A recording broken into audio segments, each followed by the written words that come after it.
একজন নেতার সবচেয়ে বড় পরিচয় তার সংযমে, দায়িত্ববোধে আর আত্মত্যাগে। রাষ্ট্র পরিচালনার শীর্ষ থেকে যদি শুরু হয় সাশ্রয়ের সংস্কৃতি, তবে তার প্রতিধ্বনি পৌঁছে যায় প্রশাসনের প্রতিটি করিডোরে। একটি ছোট্ট সিদ্ধান্ত তখন হয়ে ওঠে বড় এক বার্তা। বেতনের মাত্র 10% ফিরিয়ে দেওয়ার অঙ্ক হয়তো খুব বড় নয়, কিন্তু সেই সিদ্ধান্তের নৈতিক মূল্য অনেক বড়। কারণ কখনো কখনো সংখ্যার চেয়ে শক্তিশালী হয় প্রতীক। বড় পরিবর্তনের গল্প অনেক সময় শুরু হয় খুব ছোট একটি সিদ্ধান্ত থেকে। রাষ্ট্রীয় কোষাগারে প্রধানমন্ত্রীর বেতনের একটি অংশ ফেরত দেওয়ার যে রেওয়াজ শুরু হয়েছে, তা এরই মধ্যে ছড়িয়ে পড়েছে মন্ত্রিসভার সদস্যদের মাঝেও। মুনিয়া জ্যোতির প্রতিবেদন। ক্ষমতা মানেই কেবল প্রোটোকল নয়, কখনো কখনো তা হয়ে ওঠে একটি বার্তা। আর সেই বার্তা যদি শুরু হয় দেশের সর্বোচ্চ নির্বাহী পদ থেকে, তাহলে তার প্রতিধ্বনি ছড়িয়ে পড়ে প্রশাসনের প্রতিটি স্তরে। ক্ষমতা গ্রহণের শুরু থেকেই নিজের বেতনের 10% টাকা সরকারি কোষাগারে ফেরত দিচ্ছেন প্রধানমন্ত্রী। শুধু তাই নয়, একই আহ্বান জানিয়েছেন মন্ত্রিসভার সদস্যদেরও। সেই আহ্বানে সাড়া দিয়ে মন্ত্রী এবং প্রতিমন্ত্রীরাও তাদের বেতনের 10% সরকারি কোষাগারে জমা দেওয়া শুরু করেছেন। সংখ্যার হিসাবে হয়তো মাসে মাত্র কয়েক লাখ টাকা, কিন্তু প্রতীকী দিক থেকে এটি একটি কৃচ্ছ সাধনের এক গুরুত্বপূর্ণ বার্তা। তবে এখানেই শেষ নয়। প্রধানমন্ত্রীর ব্যক্তিগত জীবনযাপনও আলোচনায় এসেছে। সরকারি বাসভবনে না উঠে এখনো তিনি নিজ বাসভবনেই থাকছেন, ব্যক্তিগত গাড়ি ব্যবহার করছেন, নিচ্ছেন না সরকারি বরাদ্দের জ্বালানি। অথচ মন্ত্রিসভার অধিকাংশ সদস্য ইতিমধ্যেই সরকারি বাসভবন, গাড়ি চালক ও অন্যান্য সরকারি সুবিধা ব্যবহার করছেন। প্রশ্ন উঠছে, বেতনের 10% ফেরত দেওয়ার উদ্যোগ যদি অনুসরণ করা যায়, তাহলে সরকারি সুযোগ সুবিধা ব্যবহারে সংযমের বিষয়টিও কি অনুসরণ করা যায় না? বিশ্লেষকদের মতে প্রকৃত কৃচ্ছ সাধন কেবল বেতনের একটি অংশ ফেরত দেওয়াই সীমাবদ্ধ নয়। সরকারি অর্থের প্রতিটি খাতে যদি প্রয়োজন অনুযায়ী ব্যয় নিশ্চিত করা যায়, অপ্রয়োজনীয় সুবিধা কমানো যায়, তাহলে রাষ্ট্রীয় কোষাগারে বছরে শত শত কোটি টাকা সাশ্রয় হতে পারে।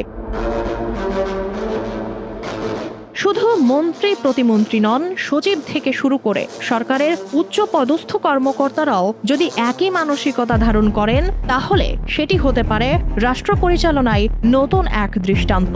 সরকারি তথ্য অনুযায়ী একজন পূর্ণমন্ত্রী মাসে বেতন পান 1,05,000 টাকা, আর প্রতিমন্ত্রীর মাসিক বেতন 92,000 টাকা। প্রধানমন্ত্রী সহ বর্তমান মন্ত্রিসভার সদস্যদের গড় বেতনের 10% হিসাব করলে প্রতি মাসে প্রায় 5 লাখ টাকা সরকারি কোষাগারে ফিরে আসছে। বছরে যার পরিমাণ দাঁড়াবে প্রায় 60 লাখ টাকা।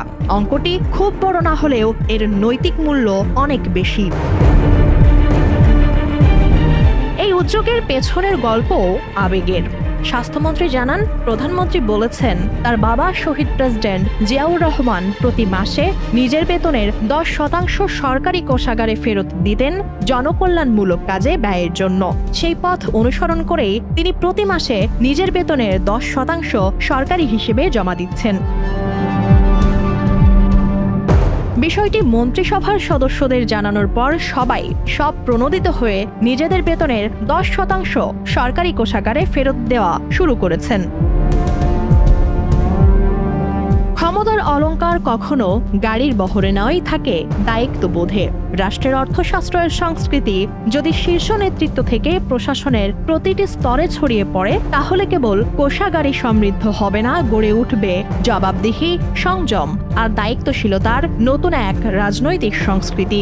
আর সেই সংস্কৃতি হয়তো একদিন প্রমাণ করবে বড় পরিবর্তনের শুরু হয় অনেক সময় ছোট ছোট সিদ্ধান্ত থেকেই। বাংলাদেশের রাজনীতিতে সক্রিয় ব্যক্তিদের শতভাগ না হলেও অধিকাংশই আর্থিকভাবে সচ্ছল পরিবার থেকে উঠে এসেছেন।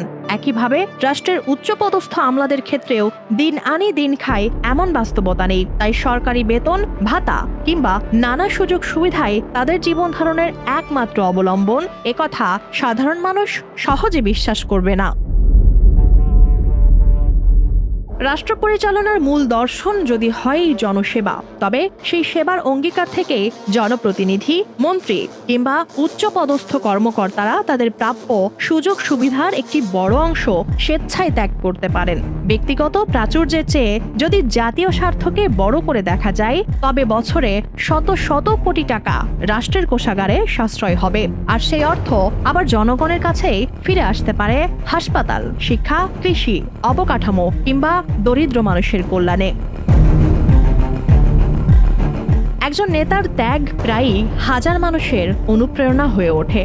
শীর্ষ নেতৃত্ব যদি সংযমের পথ দেখায়, তবে সেই সংস্কৃতি প্রশাসনের প্রতিটি স্তরে ছড়িয়ে পড়তে পারে। তখন কৃচ্ছ সাধন কেবল একটি নীতির নাম হবে না, এটি হবে রাষ্ট্র পরিচালনার নতুন এক সংস্কৃতি। বর্তমান সরকার যেভাবে ব্যয় সংযম ও দায়িত্বশীলতার বার্তা দেওয়ার চেষ্টা করছে, তা ধারাবাহিকভাবে বাস্তবায়িত হলে বাংলাদেশ বিশ্বের সামনে একটি ব্যতিক্রমী দৃষ্টান্ত স্থাপন করতে পারবে। কারণ একটি রাষ্ট্রের প্রকৃত শক্তি কেবল তার অর্থনীতিতে নয়, বরং ক্ষমতাবানদের সংযম, জবাবদিহি আর জনগণের প্রতি তাদের আন্তরিক দায়বদ্ধতায় নিহিত থাকে।